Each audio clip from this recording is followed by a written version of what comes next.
Hi, everybody. This is Paul Hitchcock with the asset protection, estate planning, and business planning firm Barth Calderon. Really excited to have my colleague, Noelle Bryce, here. Welcome, Noelle. Thank you. Good to be here. Yeah, Noelle's one of our top attorneys, and we're jumping right into this, Noelle. It gets into estate planning, when to update, and then I know you've got a bit of a shout out for financial advisors that you're connected to and working with. So what do we need to know here? So, Paul, it's super important when I'm working with clients or even those that have an estate plan that haven't connected with me yet. There's this misconception that we got an estate plan, we're good to go. We put our trust back in whenever, we're good to go. There's a couple misconceptions with that. The other misconception is, do we have to work with the same person who drafted our initial documents? Got it. Yeah. So the set it and forget it mentality is what you're talking about. Yeah, exactly. So what do we do with that old trust that was made back in maybe 15, 20 years ago, that's in a binder up in some bookshelf?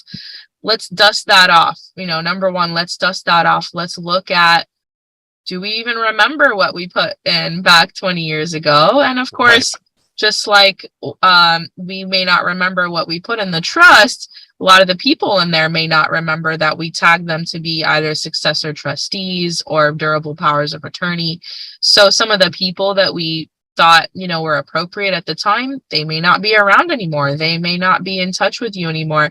Maybe your kids are older or you have grandkids you want to take care of. So now is time to dust off that binder and see what's inside. So number one, we want to make sure we're updating our documents regularly, but not too regularly. The way to think about it is, where are the big life events? So if something's happened recently, you either maybe you're retired, or you came into a lot of wealth, or you acquired more assets, maybe you had children. So big life events like that, got married, got divorced, obviously those are times to update documents. But as a proxy, every maybe 3 to 5 years, just take a glance at it. Most often it's going to be good. You don't need to revamp everything. And then around that 10-year mark, that's like a sweet spot to say, look, it's been 10 years. A lot happens in 10 years. Let's look at our documents. Yeah, life is not static, as they say. Life changes, but also laws change, right, Noelle?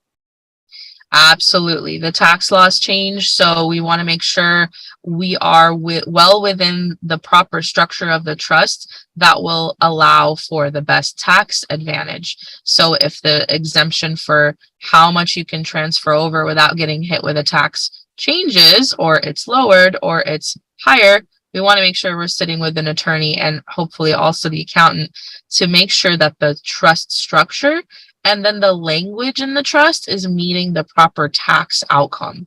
And that just really requires, again, dusting off that binder to see, what did we put 10, 15 years ago, and do the laws of today and projected forward, because we're not always just looking at today's laws, we're looking at what's going to happen down the road, and then how much money do you have now in light of what the tax laws are today and perhaps down the road. So fresh eyes on those papers is super critical. And will you do that for clients, for new people coming in, Noelle? You'll sit down with them and take a look at what they have in place, sort of an assessment of that?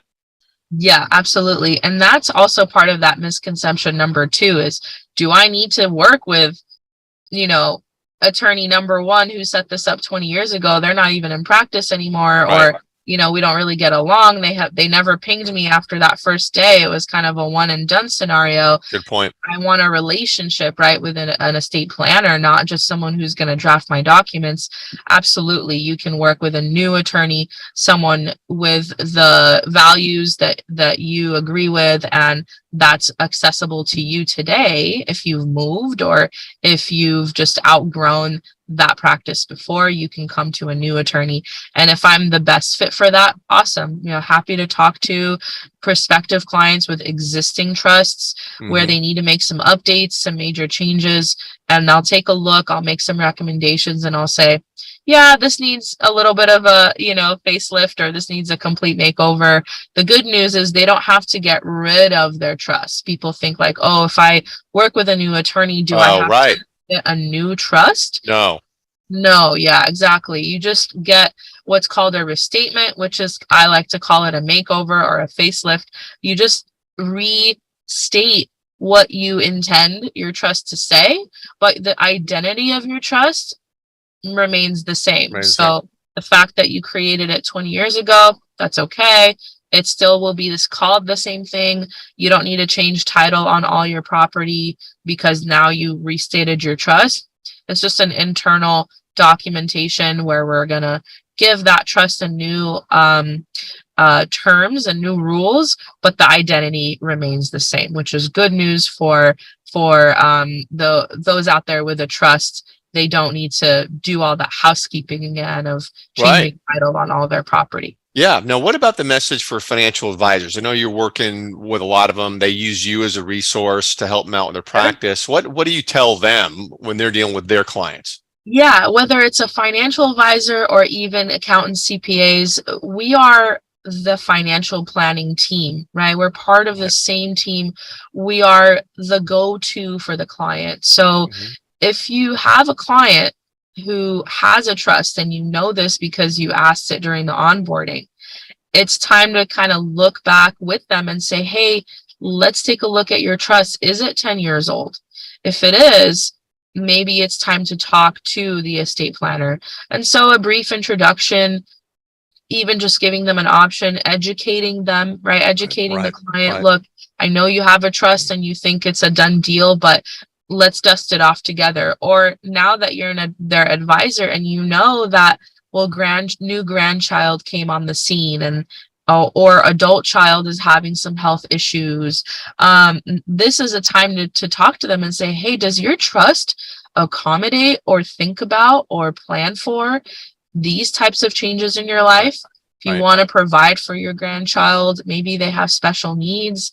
Is that part of your inheritance structure in the trust? Do you know if it accounts for that? And if it doesn't, it's time again to dust it off, take a look at it, have a new attorney, a new planner, take a look at that with you and make recommendations so that the trust can transfer generational wealth with ease and we can accommodate and understand what's at stake, right? Right. Because Right. there's a lot at stake here when the documents are too old and what the last thing we want is to find out that we didn't plan properly, and we could have easily just gave that trust a quick little makeover. Right. Unintended consequences. Noelle, always great information. This is a great update and just keeping everybody on top of this. Thank you for that. I know we're going to have you back here on Wealth Protector TV. So appreciate it. Thanks everybody for listening. Thank We'll you. see you next time. Yeah. Bye-bye. Bye.